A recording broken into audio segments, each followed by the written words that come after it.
Good day viewers, welcome to our TMC News channel. Here are the latest updates. Prime Minister Benjamin Netanyahu said the Israeli military will go ahead with its planned ground offensive, insisting an evacuation plan is being prepared. UK Foreign Secretary David Cameron said over half of Gaza's population are sheltering in the area. Saudi Arabia warned of very serious repercussions if Rafah was stormed. Dutch FM Henke Bruins Slot also warned of many civilian casualties, while the United Nations has said there is nowhere safe to go for the more than 1 million Palestinians who have already fled to Rafah. Gaza's Hamas rulers said there could be tens of thousands of casualties, warning on Sunday that any operation would also undermine talks about a possible release of Israeli hostages held in the Strip. Israel launched its operations in the Palestinian enclave after more than 1,200 people were killed in southern Israel on October 7 by Hamas gunmen, who also took about 240 people hostage. On Sunday, the Hamas-run health ministry in Gaza said 112 more Palestinians had been killed by the Israeli military over the previous day, bringing the overall death toll to more than 28,100 and more than 67,500 injured.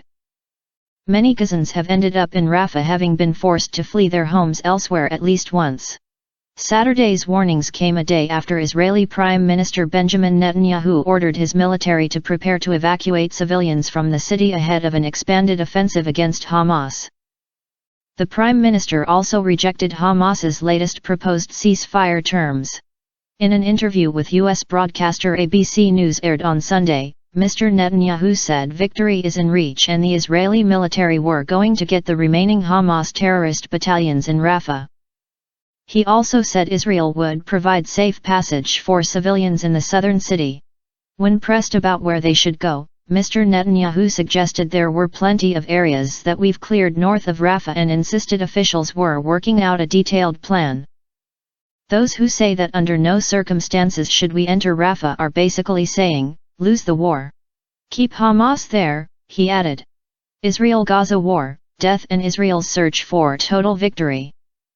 The US has already warned Israel that an invasion of Rafah as part of its assault on Gaza would be a disaster, while the EU and the UN both expressed their own concerns.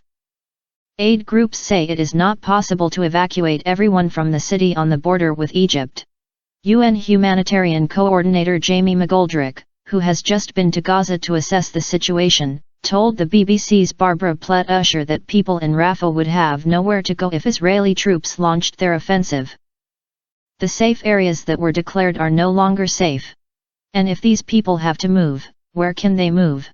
We are really fearful of the horrific nature of where we are could only ever get worse, he said. Some 1.5 million Palestinians are believed to be in Rafah, seeking refuge from Israeli combat operations in the rest of the Gaza Strip. Most of them are living in tents. In a social media post, Mr. Cameron said he was deeply concerned about the prospect of a military offensive in Rafah.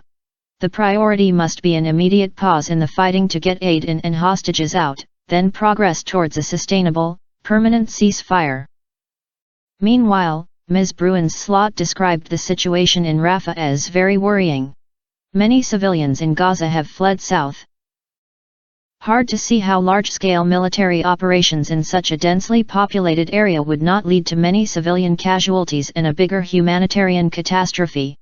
This is unjustifiable, she added. Also on Saturday, the Saudi Foreign Ministry issued a statement that warned against targeting the city of Rafah in the Gaza Strip, which is the last resort for hundreds of thousands of civilians forced by the brutal Israeli aggression to flee. The ministry also repeated its demand for an immediate ceasefire. Stay tuned and subscribe our channel for more updates. Goodbye.